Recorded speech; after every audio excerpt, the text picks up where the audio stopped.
जा पर कृपा न करहि पुरारी, सो ना पावहु मोहि भक्ति हमारी।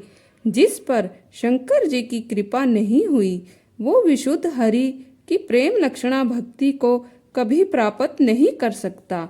जो भगवान शंकर से तनिक भी अश्रद्धा और द्रोह करे।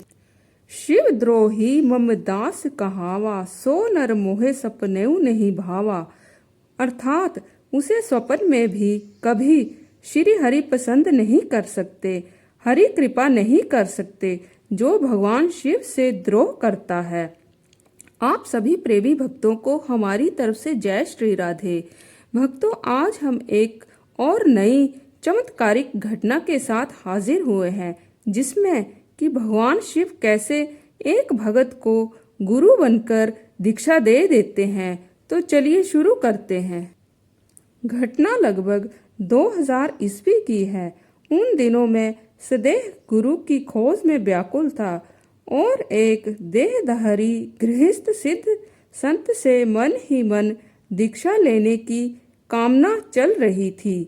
विगत 3-4 वर्षों में जब भी मैं उनके सामने होता तो अन्य कुछ बातें तो पूछ ही लेता था, किंतु चाहकर भी उनसे दीक्षा लेने की कामना नहीं कर पाता। अब पुनः उनके दर्शन का सुयोग प्राप्त होना था, इसीलिए मन ही मन में बार बार दृढ़ संकल्प दोहराता रहता था कि परिणाम की परवाह किए बिना इस बार साहस जुटाकर दीक्षा वाली बात अवश्य कहूँगा।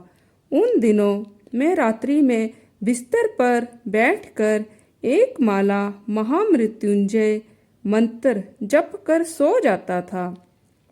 समय मिलते ही दिन रात गुरुवरण और दीक्षा ग्रहण की व्याकुलता मन में घूमती रहती थी। इसी बीच एक रात मध्यकाल में जब मैं मंत्र जप रहा था, तब मुझे खटखट की ध्वनि सुनाई पड़ने लगी। इस ध्वनि के कारण मैं बिल्कुल एकाग्र सा हो गया था।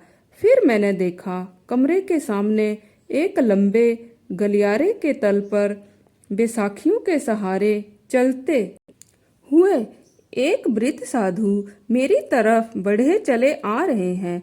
मैं सांस रोके साधु बाबा की ओर देख रहा था।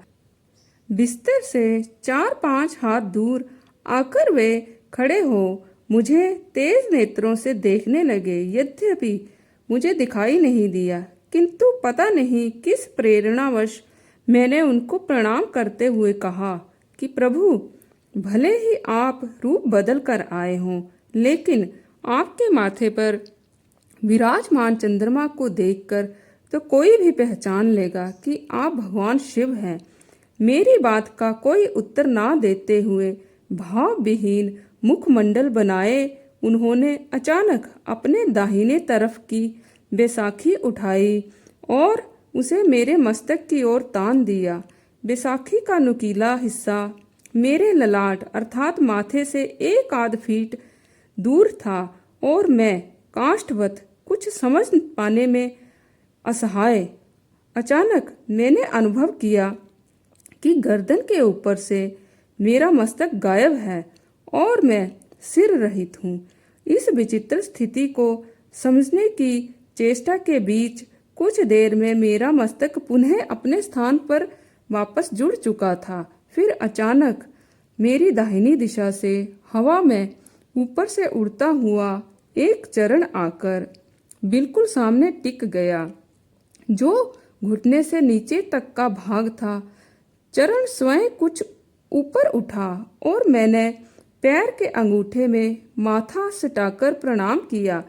फिर अब स्मरण नहीं कि साधु बाबा ने अंगूठे से या किसी अन्य साधन से मेरे माथे पर त्रिशूल की लकीर बनाकर कहा, ये है तुम्हारी शांभवी दीक्षा। इसके पश्चात चरण और साधु बाबा अंतर्धान हो गए। मैंने देखा मेरा जप पूरा हो चुका था और मैं महादेव की असीम कृपा से गदगद होता सो गया। अब भी जागृत दशा में भगवान शिव की उस कृपामयी शांभवी दीक्षा की अनुभूति का स्मरण होने पर पुलकित मन यही कहता है, आशुतोष तुम अवढर धानी। तो भक्तों, आज के लिए इतना ही। कल पुनः आपसे भेंट होगी, तब तक के लिए जय श्री राधे।